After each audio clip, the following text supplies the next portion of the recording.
Hello, Bwana asifiwe. Karibu sana katika kipindi hiki cha kupata faraja na tumaini jipya tena miguuni pa Yesu.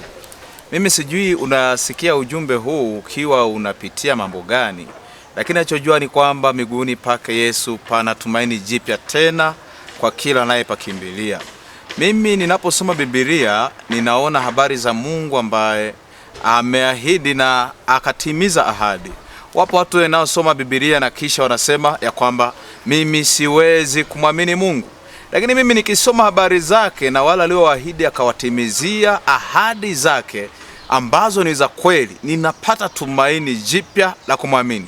Na inaweza kuwa hata wewe umejaribu kuomba kwa kuombea jambo fulani ambalo umeliona ni gumu na ukashindwa kupata kile ulichokuwa unakihitaji, na kiukweli umeanza kukata tamaa. Nataka nikutie moyo ya kwamba rudisha tumaini jipya tena katika kumwamini Mungu, maana aliyeahidi ni mwaminifu, kwa sababu ni muda tu ambao ameuseti yeye, kisha ukifika huo muda atakupatia ile baraka unayohitaji.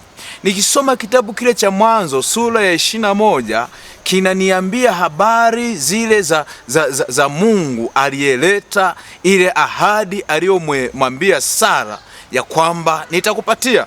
Katika sura ya 21 fungu la kwanza, neno linasema hivi: Bwana akamjia Sara kama alivyonena. Alinena wapi?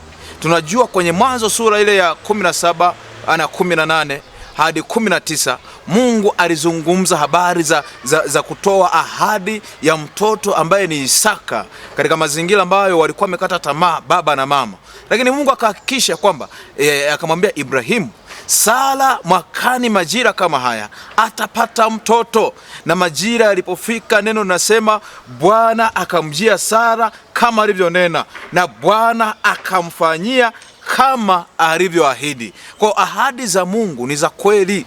Kile ambacho Mungu ameahidi kiombe na usubirie, usichoke kusubiri. Mungu ambaye amesema omba, yeye ni mwaminifu na wa kweli, ambaye hasemi uongo. Amesema omba hiki, omba na usubirie. Yaweza kuwa kuna jambo fulani umeliombea kwa muda mrefu, lakini umekata tamaa kwa sababu hauoni kile ulichoomba kikija katika maisha yako. Nataka nikufariji moyo, nikutie moyo na nikusaidie kuelewa ya kwamba Mungu aliyeahidi, Biblia inasema Mungu si binadamu hata aseme uongo.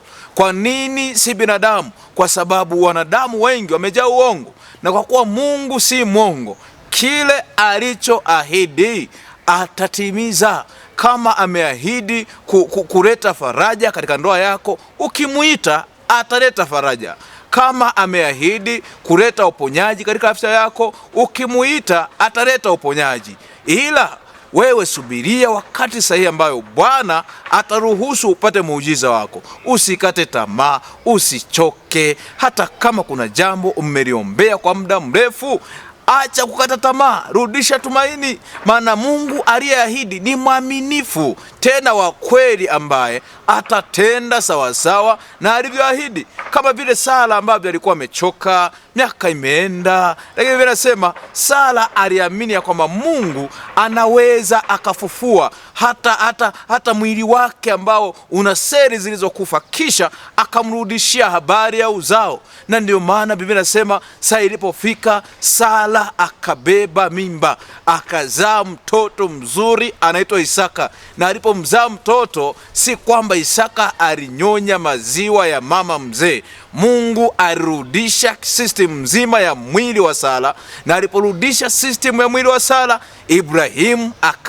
Isaka akanyonya maziwa ya mama yake ambaye bado ni binti. Nami nakutia moyo, Mungu aliyefanya jambo kubwa kwa Sara, Mungu aliyetenda muujiza usio wa kawaida kwa Sara, hata wewe anaweza kutendea. Yaweza kuwa kuna vitu vimekufa havieleweki, lakini Mungu aliyefufua physical appearance za Sara, hata wewe anaweza akakufufua. Mtumaini, mtegemee na umwamini, maana yeye aliyeahidi ni mwaminifu na wa kweli, atatenda. Usichoke, ni swala la wakati, na subiri kwa wakati sahihi, Mungu atakujibu. Mungu akubariki, akutie nguvu kwa jina la Yesu. Amen. Tukutane tena season nyingine inayokuja.